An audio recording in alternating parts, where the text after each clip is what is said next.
श्री परमात्मे नमः। श्री गणेशाय नमः। ओम नमो भगवते वासुदेवाय। श्री नारद महापुराण। सिद्धाश्रम में शौनकादि महर्षियों का सूत जी से प्रश्न तथा सूत जी के द्वारा नारद पुराण की महिमा और विष्णु भक्ति के महात्म्य का वर्णन। भगवान नारायण नरश्रेष्ठ नर तथा सरस्वती देवी को नमस्कार करके भगवदीय उत्कर्ष का प्रतिपादन करने वाले इतिहास पुराण का पाठ करें। जो लक्ष्मी के आनंद निकेतन भगवान विष्णु के अवतार स्वरूप हैं, उस स्नेह युक्त करुणा की निधि परात्पर परमानंद स्वरूप पुरुषोत्तम वृंदावन वासी श्री कृष्ण को मैं प्रणाम करता हूँ। ब्रह्मा विष्णु तथा शिव जिसके स्वरूप हैं तथा लोकपाल जिसके अंश हैं, उस विशुद्ध ज्ञान स्वरूप आदिदेव परमात्मा की मैं आराधना करता हूँ। नैमिषारण्य नामक विशाल वन में महात्मा शौनक आदि ब्रह्मवादी मुनि मुक्ति की इच्छा से तपस्या में संलग्न थे। उन्होंने इंद्रियों को वश में कर लिया था। उनका भोजन नियमित था। वे सच्चे संत थे और सत्य स्वरूप परमात्मा की प्राप्ति के लिए पुरुषार्थ करते थे। आदि पुरुष सनातन भगवान विष्णु का वे बड़ी भक्ति से यजन पूजन करते रहते थे। उनमें ईर्ष्या का नाम नहीं था। वे संपूर्ण धर्मों के ज्ञाता और समस्त लोकों पर अनुग्रह करने वाले थे। ममता और अहंकार उन्हें छू भी नहीं सके थे। उनका चित्त निरंतर परमात्मा के चिंतन में तत्पर रहता था। वे समस्त कामनाओं का त्याग करके सर्वथा निष्पाप हो गए थे। उनमें शम, दम आदि सद्गुणों का सहज विकास था। काले मृगचर्म की चादर ओढ़े, सिर पर जटा बढ़ाए तथा निरंतर ब्रह्मचर्य का पालन करते हुए वे महर्षि गण सदा परब्रह्म परमात्मा का जप एवं कीर्तन करते थे।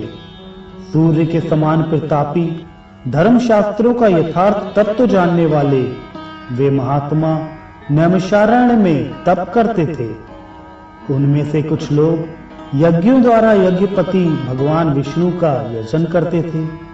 कुछ लोग ज्ञान योग के साधनों द्वारा ज्ञान स्वरूप श्री हरि की उपासना करते थे और कुछ लोग भक्ति के मार्ग पर चलते हुए पराभक्ति के द्वारा भगवान नारायण की पूजा करते थे। एक समय धर्म, अर्थ, काम और मोक्ष का उपाय जानने की इच्छा से उन श्रेष्ठ महात्माओं ने एक बड़ी भारी सभा की।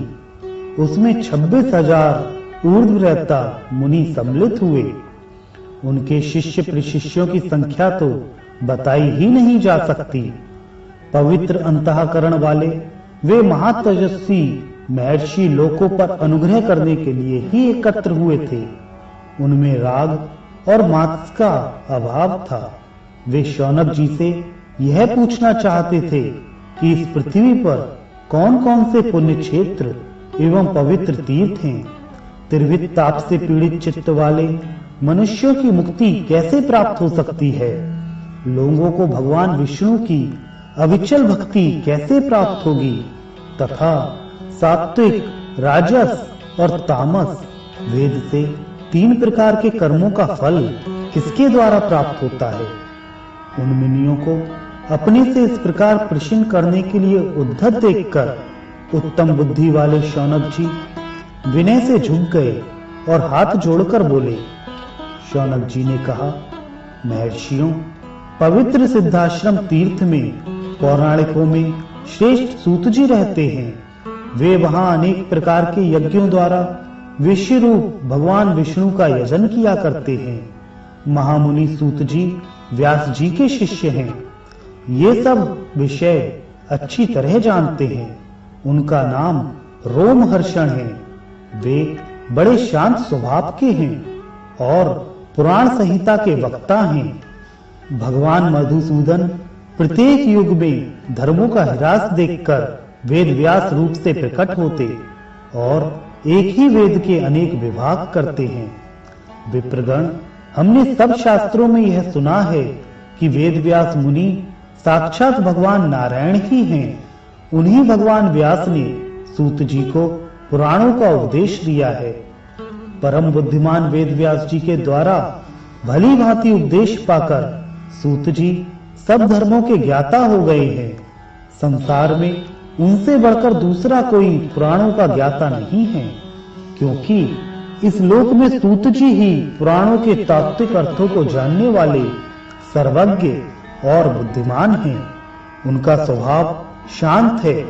वे मोक्ष धर्म के ज्ञाता तो हैं ही, कर्म और भक्ति के विविध साधनों को भी जानते हैं। मुनीश्वरों, वेद, वेदांग और शास्त्रों का जो सारभूत तत्व है, वह सब मुनिवर व्यास ने जगत के हित के लिए पुराणों में बता दिया है। और ज्ञान सागर सूत जी उन सब का यथार्थ तत्व जानने में कुशल हैं। इसलिए हम लोग उन्हीं से सब बातें पूछते हैं। इस प्रकार शौनक जी ने मुनियों से जब अपना अभिप्राय निवेदन किया, तब वे सब महर्षि विद्वानों में श्रेष्ठ शौनक जी को आलिंगन करके बहुत प्रसन्न हुए और उन्हें साधुवाद देने लगे। तदंतर सब मुनि वन के भीतर पवित्र सिद्धाश्रम तीर्थ में गए और वहां उन्होंने देखा कि सूत जी अग्निष्टोम यज्ञ के द्वारा अनंत अपराजित भगवान नारायण का यजन कर रहे हैं। सूत जी ने उन विख्यात तेजस्वी महात्माओं का यथोचित स्वागत सत्कार किया। तत्पश्चात उनसे नैमिषारण्य निवासी मुनियों ने इस प्रकार पूछा। ऋषि बोले, उत्तम व्रत का पालन करने वाले सूत जी, हम आपके यहाँ अतिथि रूप में आए हैं, अतः आपसे आतिथ्य संस्कार पाने के अधिकारी हैं। आप ज्ञान दान रूपी पूजन सामग्री के द्वारा हमारा पूजन कीजिए। मुनि, देवता लोग चंद्रमा की किरणों से निकला हुआ अमृत पीकर जीवन धारण करते हैं, परंतु इस पृथ्वी के देवता ब्राह्मण आपके मुख से निकले हुए ज्ञान रूपी अमृत को पीकर तृप्त होते हैं। तात, हम यह जानना चाहते हैं कि यह संपूर्ण जगत किससे उत्पन्न हुआ, इसका आधार और स्वरूप क्या है, यह किसमें स्थित है और किसमें इसका लय होगा। भगवान विष्णु किस साधन से प्रसन्न होते हैं, मनुष्यों द्वारा उनकी पूजा कैसे की जाती है, भिन्न भिन्न वर्णों और आश्रमों का आचार क्या है, अतिथि की पूजा कैसे की जाती है जिससे सब कर्म सफल हो जाते हैं, वह मोक्ष का उपाय मनुष्यों को कैसे सुलभ है, पुरुषों को भक्ति से कौन सा फल प्राप्त होता है और भक्ति का स्वरूप क्या है। मुनि श्रेष्ठ सूत जी, ये सब बातें आप हमें इस प्रकार समझाकर बतावें कि फिर इनके विषय में कोई संदेह ना रह जाए। आपके अमृत के समान वचनों को सुनने के लिए किसके मन में श्रद्धा नहीं होगी। सूत जी ने कहा, महर्षियों, आप सब लोग सुने। आप लोगों की जो अभीष्ट है वह मैं बतलाता हूँ। सनकादि मुनीश्वरों ने महात्मा नारद जी से जिसका वर्णन किया था, वह नारद पुराण आप सुने। यह वेदार्थ से परिपूर्ण है। इसमें वेद के सिद्धांतों का ही प्रतिपादन किया गया है।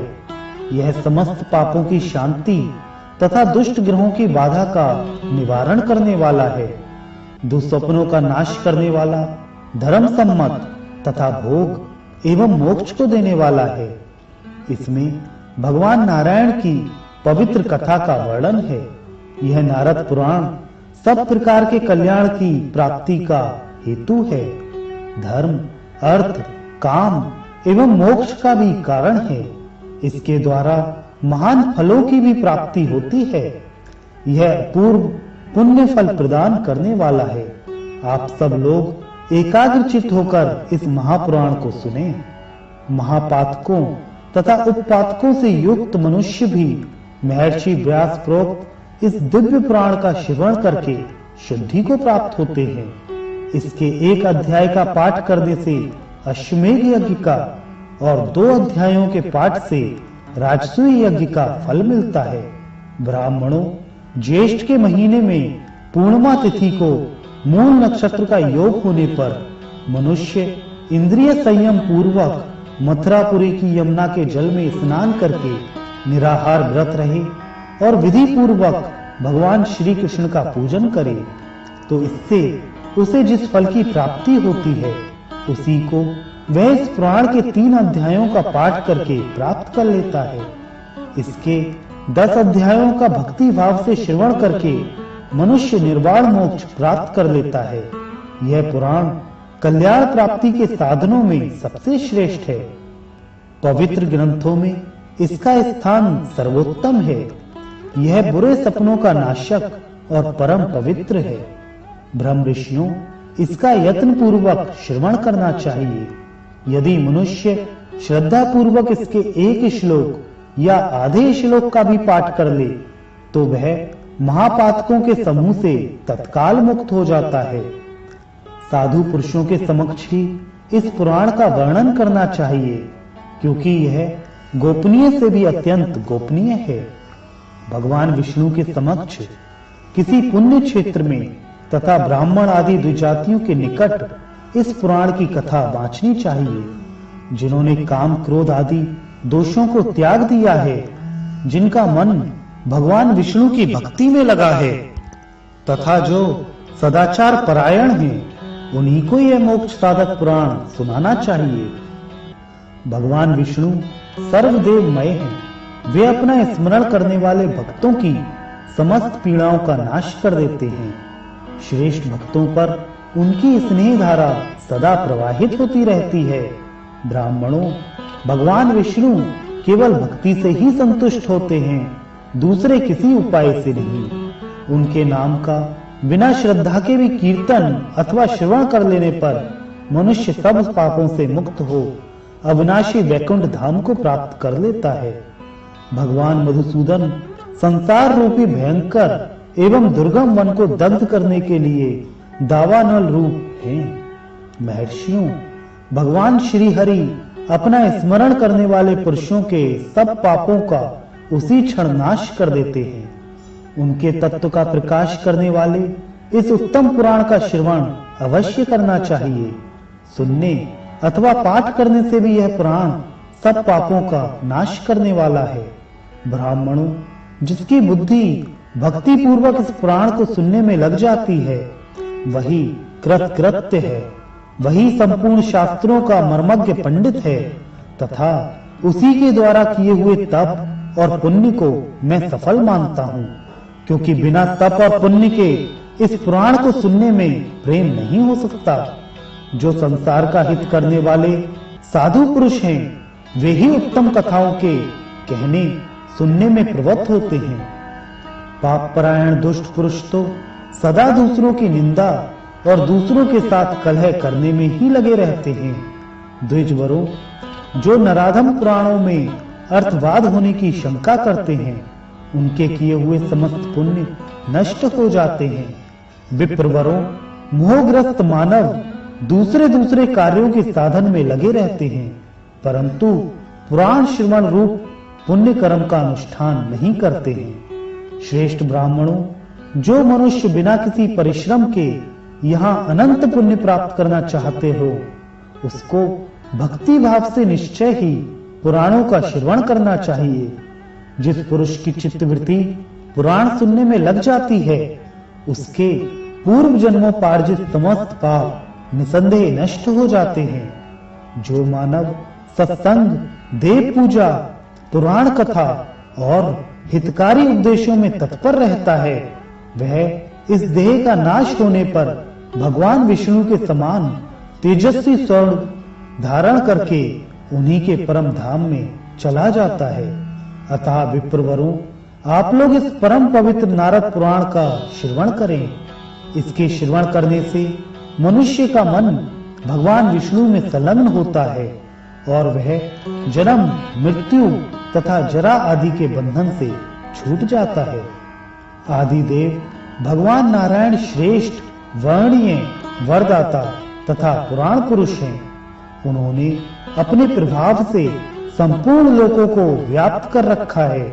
वे भक्त जनों के मनोवांछित पदार्थ को देने वाले हैं। उनका स्मरण करके मनुष्य मोक्ष पद को प्राप्त कर लेता है। ब्राह्मणों, जो ब्रह्मा, शिव तथा विष्णु आदि भिन्न भिन्न रूप धारण करके इस जगत की सृष्टि, संहार और पालन करते हैं, उन आदि देव परम पुरुष परमेश्वर को अपने हृदय में स्थापित करके मनुष्य मुक्ति पा लेता है। जो नाम और जाति आदि की कल्पनाओं से रहित हैं, सर्वश्रेष्ठ तत्वों से भी परम उत्कृष्ट हैं, परात्पर पुरुष हैं, उपनिषदों के द्वारा जिनके तत्व का ज्ञान होता है तथा जो अपने प्रेमी भक्तों के समक्ष ही सगुण साकार रूप में प्रकट होते हैं, उन्हीं परमेश्वर की समस्त पुराणों और वेदों के द्वारा स्तुति की जाती है। अतः जो संपूर्ण जगत के ईश्वर, मोक्ष स्वरूप, उपासना के योग्य, अजन्मा परम रहस्य रूप तथा समस्त पुरुषार्थों के हेतु हैं, उन भगवान विष्णु का स्मरण करके मनुष्य भव सागर से पार हो जाता है। धर्मात्मा, श्रद्धालु, मुमुक्ष, यति तथा वीतराग पुरुष ही यह पुराण सुनने के अधिकारी हैं। उन्हीं को इसका उपदेश करना चाहिए।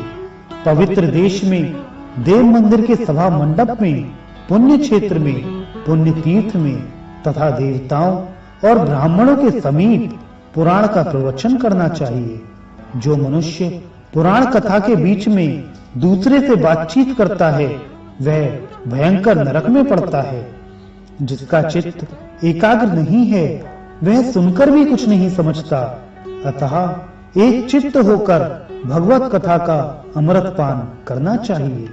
जिसका मन इधर उधर भटक रहा हो, उसे कथा रस का आस्वादन कैसे हो सकता है? संसार में चंचल चित्त वाले मनुष्य को क्या सुख मिलता है? अतः दुख की साधन भूत समस्त कामनाओं का त्याग करके एकाग्र चित्त हो भगवान विष्णु का चिंतन करना चाहिए। जिस किसी उपाय से भी यदि अविनाशी भगवान नारायण का स्मरण किया जाए, तो वे पातकी मनुष्य पर भी निसंदेह प्रसन्न हो जाते हैं। संपूर्ण जगत के स्वामी तथा सर्वत्र व्यापक अविनाशी भगवान विष्णु में जिसकी भक्ति है, उसका जन्म सफल हो गया और मुक्ति उसके हाथ में है। विप्रवरों, भगवान विष्णु के भजन में संलग्न रहने वाले पुरुषों को धर्म, अर्थ, काम और मोक्ष चारों पुरुषार्थ प्राप्त होते हैं।